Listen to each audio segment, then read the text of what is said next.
Bonjour, je suis Louise Soutière du Centre de femmes du Richelieu. Bonjour, mon nom est Nathalie Laberge, je suis coordonnatrice de la Société nationale des Québécois. Bonjour, alors il me fait plaisir de vous présenter la coopérative Mobilaide. Alors bonjour, mon nom est Nathalie Mercier, je suis directrice générale ici à la Saint-Vincent-de-Paul de Saint-Jean.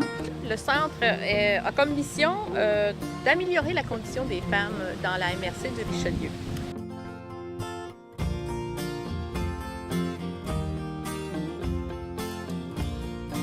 Le Centre de bénévolat de la Rive-Sud a pour mission de promouvoir et développer un bénévolat de qualité dans une perspective d'entraide communautaire.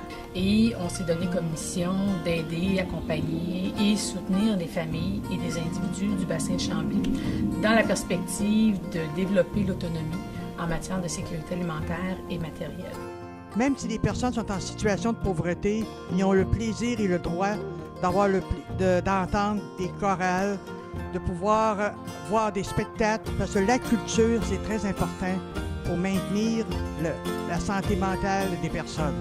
Ici, au Centre d'action bénévole, on fait de la popote roulante, du transport accompagnement, la clinique d'impôt, des visites et téléphones d'amitié. On a un programme pour les aidants naturels, un programme pour les personnes âgées, les visites de sécurité rapidard et le soutien communautaire. Moi, je suis responsable du groupe d'achat des frontières. C'est un groupe coopératif. L'année dernière, on a fini l'année avec 57 membres pour le groupe d'achat. Et ça permet aux gens de venir faire des achats alimentaires, des denrées de base, on s'entend, c'est pas une super grosse épicerie, mais où ils ont à défrayer environ 25 du montant qu'ils auraient à payer pour le même article à l'épicerie. On est environ 200 bénévoles pour répondre à ces demandes. La SNQ Richelieu-Saint-Laurent est un organisme à but non lucratif qui promouvoit et protège la nation québécoise.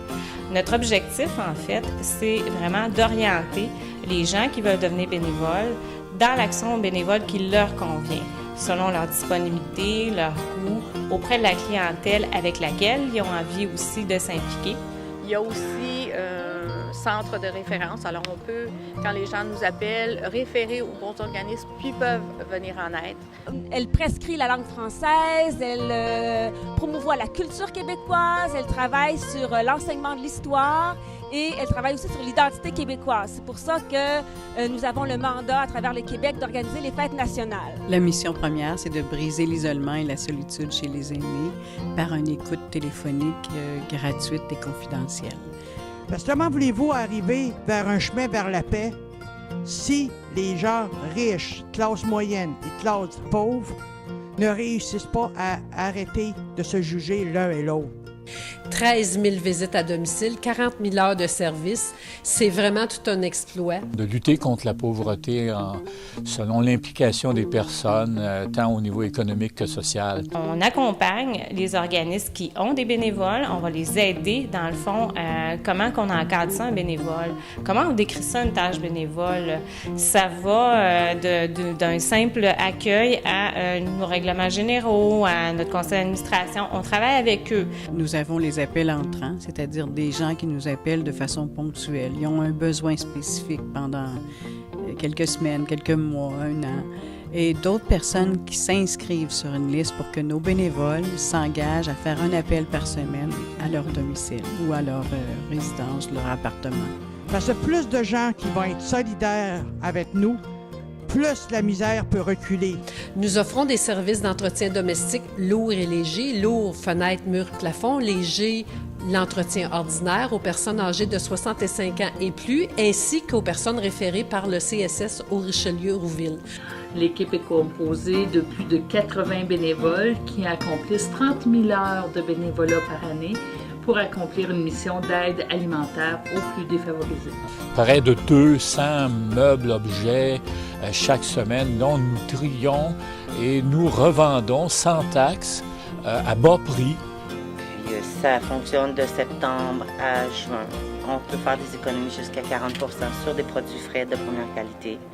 On a le pain, le fromage, les fruits et légumes, la viande, qui viennent toutes pas mal des alentours. On essaie d'encourager l'économie locale. ce qu'on fait, c'est qu'on favorise l'autonomie, le respect, l'intégration et l'engagement des femmes dans leur milieu. Nous avons aussi un grand travail de réinsertion à l'emploi des gens qui, pour toutes sortes de raisons, viennent ici prendre une expérience. On a une friperie avec des meubles usagés, des vêtements, des articles de maison.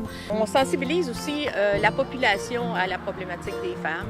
De faire des dépannages en situation d'urgence aussi, des familles qui se retrouvent sans meubles, sans vêtements, les changements de saison, tout ça quand c'est difficile pour les enfants. Alors tout le matériel qu'il y a dans notre friperie sert à faire des dépannages en matériel. Et nous sommes un organisme sans but lucratif, de bienfaisance. Nous émettons des reçus de charité et nous travaillons en économie sociale, ce qui veut dire que pour nous, la valorisation de l'individu passe avant la rentabilité. On est aussi un organisme qui va former et recruter des bénévoles pour les autres organismes de la région. Ça fait partie de notre mission. Que ce soit dans nos services, donc on parle de l'accompagnement transport, les commissions de compagnie, la livraison de la popote roulante, la médiation citoyenne, l'opération Nez Rouge Bassin de Chambly ou encore Toast et Café qui est un groupe ouvert où il y a des bénévoles impliqués, autant à l'animation, à l'accueil, des gens aussi qui participent à ce groupe-là. C'est un service d'écoute téléphonique, mais c'est aussi un centre de référence. C'est-à-dire un aîné qui a besoin de quelque chose de spécifique, on a la possibilité de le référer au bon endroit et avec les bonnes personnes, en fait. On a une intervenante ici, une intervenante sociale qui est là à temps plein et qui rencontre toutes les familles ou tous les individus qui nous font une demande de soutien alimentaire. Alors, on personnalise le soutien qu'on va donner à chacune de ces familles-là. Ce qui est intéressant dans le bénévolat, c'est qu'on donne ce qu'on est vraiment. Nos talents, nos valeurs, là, il n'y a plus t'es plus à l'emploi, il n'y a pas quelqu'un qui te contraint à... Le bénévolat, c'est ta liberté. Tu donnes exactement ce que tu es.